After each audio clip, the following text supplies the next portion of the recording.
இடைக்காடன் மீண்டும் ஒரு தலைப்பில் உங்கள் முன்னால் இடைக்காடன். இன்றைய தலைப்பு நேரத்தை கட்டி போடுவோம். முடிகிற காரியமா? முடியும். நேரத்தை மேலாண்மை செய்தால் முடியும். 10 மணி செய்ய வேண்டிய 10 மணி செய்தால் நேரத்தை கட்டி வச்சிருக்கிறோம். 10 மணிக்கு சரி நேரம் காணாத நான் உடுப்பை போட்டு நிற்க லேட்டாக போச்சு 11 மணி என்றால் அது என்ன? அது இல்லை, ஓடிடும். என்ன குறிப்பிட்ட நேரத்துக்கு நாங்கள் எங்களுடைய கடமைகளை செய்ய வேண்டியதை செய்வமாக இருந்தால் நேரம் என்னுடைய கைக்குள்ளே இருக்கின்றது. அது எனக்கு கட்டுப்படுத்தியிருக்கின்றது. நீ நேரத்துக்கு செய்யாவிட்டால் அதுக்கு உன்னை கட்டுப்படுத்த முடியாது. அதுதான் உன்னை கட்டுப்படுத்து. நீங்கள் அதை கட்டுப்படுத்தால அதுதான் உன்னை கட்டுப்படுத்து. அதிகமாக நான் பார்த்துருக்குறோம். என்ன திருமணங்கள்ல எல்லாம் அந்த அழைப்பிலெல்லாம் போட்டிருக்கும், இன்ன நேரம் சுபமுகூர்த்த வேளையில் திருமாங்கல்ய தாரணம் நடத்தப்படும் என்று போட்டிருப்பார்கள். எந்த கல்யாண நேரத்துக்கு நடக்குது? அருமை. அப்படி நடக்கிற வலு கூற யார் அந்த கல்யாணத்தை தீர்மானிக்கிறார்கள்? நேரத்தை தீர்மானிக்கிறது அந்த தாலி கட்டுற மாப்பிள்ளையோ அந்த நடத்தி வைக்கிற பூசகரோ அவையாவே இல்லை. அதை தீர்மானிக்கிறது வீடியோ எடுக்கிறவர். அவற்றை என்னப்படுதான் எல்லாம் நடக்குது. அப்போ இதால் இந்த மேற்கத்திய வந்த அப்புறம் தெரியும் இங்கே ஓரளவுக்கு நேரத்தை கடைப்பிடிக்க. பஸ் எல்லாம் இப்போ 10:50 பஸ் வருது என்றால் 10:51 52 கண்டாலும் வருது. அங்கே அப்படி இல்லை, ஒன்று நேரத்துக்கு நடக்கிறதில்ல. இது எங்கடையாக்களுக்கு பழகியே போச்சு. நேரத்துக்கே போகல. கல்யாணம் 12 மணி என்றால் 2 மணிக்கு மந்திடுற இல்லையாக்கள். ஏனெண்டா கேட்டால் எல்லோரும் அப்படித்தான் லேட்டாக தான் வருவீங்க சொல்லுவீங்கன்னா நேற்று வரேன்டா அதே பழக்கமாக போச்சு. அப்போ அர்த்தமே இல்லாமல் போச்சு. அதனால் எவ்வளோ அப்புகள் தெரியுமா? அதான் ஒரு பாட்டு ஒன்று இருக்கும் இல்லை, தூங்காதே தம்பி தூங்காதே, படதனில் தூங்கியவன் வெற்றி இழந்தான், பள்ளியில் தூங்கியவன் படிப்பிழந்தான், கடதனில் தூங்கியவன் கடதனில் தூங்கியவன் முதல் இழந்தான், காசு இல்லாமல் போச்சு. அப்படி அந்த பாட்டு போகும். அருமையான அந்த நேரத்தின் அருமையால் நீங்கள் உரிய நேரத்தில் உரியதை செய்யாவிட்டால் அந்த நட்டங்களை அந்த பாடலில் அருமையாக சொல்லியிருப்பார். பட்டுக்கோட்டை கல்யாண சுந்தரம் அருமையான சொல்லியிருப்பார். அது மட்டும் இல்லை, இந்த வளமையாக நாங்கள் சொல்கிறது என்ன, நேரத்தை பற்றி சொல்கிற சங்கதி நேரம் பொன்னானதண்டு. அது சரியா? அந்த உதாரணத்தை நான் உடன்பாடில்லை. ஏனென்று சொன்னால் பொன்னானதுன்னு சொன்னால் இப்போ பொண்ணை இழந்து விட்டால் நாங்கள் திருப்பி வாங்கிக்கொள்ளலாம். காசை கொடுத்தா திருப்பி வாங்கலாம். விலை கூட அது வேறு விஷயம். வாங்கலாம் திருப்பி. நேரத்தை இழந்தால் வாங்கலாமா? 10 மணிக்கு போக வேண்டிய 70 நான் 11 மணிக்கு போனால் 1 மணிக்கு லேட். அந்த நேரத்தை திருப்பி எடுக்க முடியுமா? இல்லை. அங்கே நீ அட்டண்டன்ஸில் இந்த கையெழுத்து போடக்க 10 மணி என்று போட முடியாது, 11 மணி என்று தான் போடும். 1 மணித்தையும் நட்டம், 1 மணித்தையும் சம்பளத்தையும் இழக்கிற வராது. கடை மட்டும் போனால் தான். அப்போ நேரம் எதுக்கு சமனானது? பொண்ணுக்கல்ல உயிருக்கு சமனானது. உயிர் தான் போனால் வராது, இழந்தாதான். கடை மட்டும் திருப்பி எடுக்க இயலாது. அப்படித்தான் இருக்கும். ஆனால் அவ்வளோ தூரத்துக்கு நாங்கள் அதை கணக்கெடுக்கிறதே இல்லை. அது உண்மையாக அந்த நேரத்தின் அருமை தெரியணும். நாங்கள் அதை கன்னடங்களில் கைவிட்டுருக்கோம். சொல்வார்கள், ஒரு நேரத்தின் அருமையை ஒரு செகண்ட், ஒரு மில்லி செகண்ட் இழப்பை, ஒரு மில்லி செகண்டின் அருமையை, அதிൻ്റെ பெருமதியை ஒலிம்பிக் போட்டியில் முதலாவது இடத்தை தவற விட்டவன கேளுங்க. ஒரு மில்லி செகண்ட் தான் அவன் இழந்தது. எவ்வளோ இழப்பு தெரியும்? அவர் முதல் ஒரு தங்கப்பதக்கத்தை இழந்திருக்கிறார்.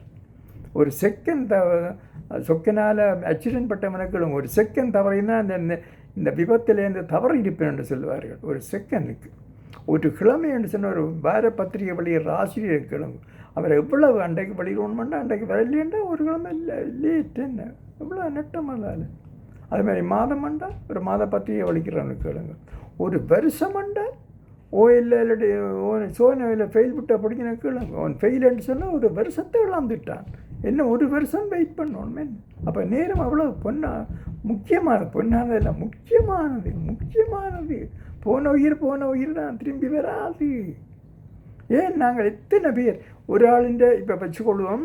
இப்போ ஒரு நிகழ்ச்சிக்கு ஒரு ஆள் ஒரு பேச்சாளர் வேற வேணும். இந்த நேரம் 8 மணிக்கு பேச்சு துவங்கு கண்டால் ஒரு 1000 பேர் பார்த்து கொண்டிருக்கிறேன் முச்சுக்கு பேச்சார். அப்போ 1000 பேரும் பார்த்து கொண்டிருக்கிறீங்க. அவர் 8:30க்கு தான் வரார். அப்போ அரை மணத்தியாலம். அப்போ அந்த 1000 பேரில் அரை மணத்தியாலம் 30,000 மணத்தியாலத்தை அவையிட்ட நட்டோடு கொடுக்கணும். இவரால் அவற்றை இவற்றை லேட்டாலே அவையின் நேரம் இழக்கப்பட்டிருக்கு. அதுதான் உண்மை. அப்படியானது. அப்படியா இப்போ நேரத்தை நாங்கள் எவ்வளவு தூரம் கணக்கெடுக்கணும் என்றால் உண்மை. ஏனென்றால் போனாதான் நாங்கள் எத்தனையோ முறையில் இந்த நேரத்தை இழப்பின் மூலம் எங்களோட வாழ்க்கை இழந்துண்டு போகிறோம் நாங்கள். இதில் அதுதான் இது பல இடங்கள் அதிகமான கந்தூர்கள் எல்லாம் போய் பார்த்தால் பல பொதுமக்கள் வந்து ஏதோ ஒரு அலுவல் செய்கிறாக்காண்டி போய் காவல் நிற்பார்கள். அந்த உத்தியோகத்தர்கள் வர மாட்டார்கள். அங்கே நேரத்துக்கு வரல. 8 மணிக்கு கந்தூரண்டா 8 மணிக்கும் வரல. 9 மணி அண்டைக்கு சொல்ல அவர் தண்டை வாடல தண்டை அலுவலுக்காண்டி லீவை போட்டு நிற்பார். அப்போ அதுகள் வந்து எவ்வளோ நேரத்தை மக்களின் நேரத்தை வீணடிக்கிறார்கள் இவர்களால்.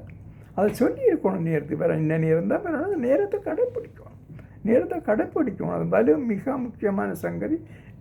நேரத்தை கடைப்பிடிக்கணும். நான் வேலை செய்ய எனக்கு ஒரு அனுபவம் இருக்குது. நான் உண்மையாக பார்த்து சந்தோஷப்பட்டேன், ஆச்சரியப்பட்டேன். நான் வேலை செய்யக்க இங்கே நான் இலங்கையில் வவுனியாவில் வேலை செய்யக்க அப்படி தான் சிலர் வளமையாக ஒரு நாளும் 8 மணிக்கு கந்தூரண்டா ஒரு நாளும் 8 மணிக்கு வர கிடையாது.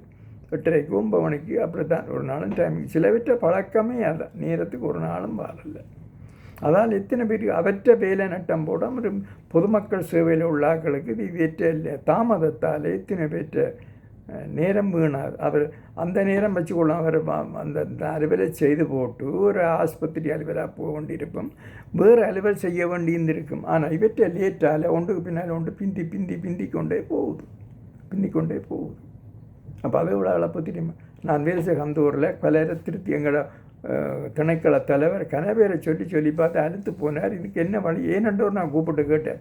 ஏன்டாப்பா நீங்கள் ஒரு நாள் நேரத்துக்கு வரல? இல்லையா, சாப்பாடு கொண்டு வரத்தானே நான் காலம் வரைக்கும் ரொம்ப நாள் கடையில் சாப்பிடலுமா? அப்போ எனக்கு மனைவி இருக்கிறா, அவன் நேரத்துக்கு சமைச்சு தரலன்னா. அப்படியா? சரி பரவாயில்ல, ஓகே. அப்போ இந்த முறை நீங்கள் அவர் சொன்னார். அப்போ இந்த முறை நீங்கள் என்ன செய்யணும்? இந்த டிசம்பர் வேறு இல்லை, டிசம்பரை நாங்கள் அந்த டிசம்பர் இயரன் பார்ட்டி எல்லாரையும் உங்களை கூப்பிட்றோம். நான் இந்த முறை நீங்கள் உங்களோட மனைவி மேரையும் கூட்டி கொண்டு வாங்குவோம். உங்களை விட அவையத்தான் நான் சந்திக்க விரும்புகிறேன்னு. சரி, எல்லோரும் மனைவிகளோடு கூட்டி கொண்டு வந்தேன். அவைக்கெல்லாம் ஒரு பலமையாக இவருக்கு தான் ஒரு அன்பளிப்பு கொடுக்குற வழக்கம். அன்றைக்கு அவைக்கு ஒரு பரிசு பொருளாக கொடுத்தார்கள். பலுக்கூலவே ஒரு சந்தோஷமே. புருஷன் கந்தூரம் வந்து பார்த்துன்னு புருஷனை புகழ்ந்திருக்கிறார். அவரெல்லாம் அவர் கடையாக அந்த பெண்களுடன் கேட்டது, இவற்ற மனைவியிடம் கேட்டது, நீங்கள் எனக்கு உதவி செய்யணும். என்ன சார் சொல்லுங்க. இல்லை, உங்களோட புருஷன் மேலே கெட்டிக்கார் விலையெல்லாம் அதை நான் கூட சொல்ல வரல. உன்னோட டைமுக்கு வரல. ஏன்னு கேட்டால் உங்களை தான் கூட சொல்லுவேன். என்னுடைய மனைவி மேலே நேரத்துக்கு சமைச்சு தரல சாப்பாடு. நீங்கள் நேரத்துக்கு சமைச்சு கொடுப்பீங்களா? அது செய்தால் எனக்கு வேறு ஒன்று நிச்சயமாக அது பெரிய பிரச்சனை இல்லையாண்டு சொல்லி அவளை மேலே கூலாக போயிட்டார்கள். அடுத்த கந்தூருக்கு விலைக்கு 8 மணிக்கு வாரவர் 7:45 வந்துட்டார். அன்றைக்கு அவளே சந்தோஷம். அவருக்கு கொடுப்புகள் சிரித்து கொண்டார். ஓ, நான் கொடுத்த வைத்தியம் நல்லா வேலை இருக்கேன். என்ன வேடிக்கை தெரியுமா? நாங்கள் எல்லாம் மனைமேரை கட்டுறோம்னு சொல்லி கல்யாணத்தை கட்டேக்க பெண்ணை கட்டுறோம்னு சொல்லி கொண்டு அதிகமான ஆட்கள் எங்களை நாங்களே கட்டி கொள்கிறோம். அது சரியான இடத்தை அவர் தான் சரியான இடத்தை கண்டுபிடிச்சார். இதுக்கு வைத்தியம் இதுதான். அங்கே தான் அடிப்படையில் தான் பிள்ளை நடக்குதுன்னு செய்த பிறகு அந்த வைத்தியத்தை செய்தார். நல்லா வேலை செய்திருக்கேன்னு. அப்போ அப்படிக்கான விஷயங்கள் சரியான இடத்துல எல்லாத்துக்கும் வைத்தியம் இருக்குது, எல்லாத்துக்கும் தீர்வு இருக்குது. சரியான தீர்வை கண்டுபிடிக்கணும். இந்த இடத்துல இப்போ பாருங்க, 8:30 மணி 9 மணிக்கு வாரவர் 8 மணிக்கு வந்துட்டார் என்றால் என்ன நடந்தது? நேரத்தை கட்டி வச்சிருக்கிறார். யார் மூலம்? மனைவி மூலம். அதுதான் சரியான இடத்துல மனைவி இந்த கையில் தான் நாணய கயிறு இருந்திருக்கு. அவள் செய்தபடியால் அப்போ நாங்கள் எங்கெங்கே பிழை நடக்குதுண்டு ஒரு வைத்தியர் சரியான வைத்தியம் செய்கிறதுக்கு முதல்ல என்ன செய்யணும்? வியாதியை கண்டுபிடிக்கணும். மருந்து கொடுக்குறது அதெல்லாம் அப்புறம் முதல் சரியான வியாதியை கண்டுபிடிக்கணும். இது என்ன வியாதி? அதே மாதிரி தான் ഇതിൻ്റെ நிர்வீர்த்தி, ഇതിൻ്റെ பிழை எங்கே திருத்தலாம் என்று கண்டுபிடிச்சால் தீர்க்க முடியாத பிரச்சனை ஒன்றுமே இல்லை. அதில் இந்த நேரமும் அடக்கம். நேரத்தை நாங்கள் கையாளலாம். சரியான முறையிலே கையாண்டால் நேரத்தை கட்டி போடலாம். சரியா? நன்றி. இது இடைக்காடன் வளமை போல எனக்கு உங்களுக்கு ஆதரவை தெரியுங்கள். மீண்டும் ஒரு பொருளில் சந்திப்போம். வணக்கம்.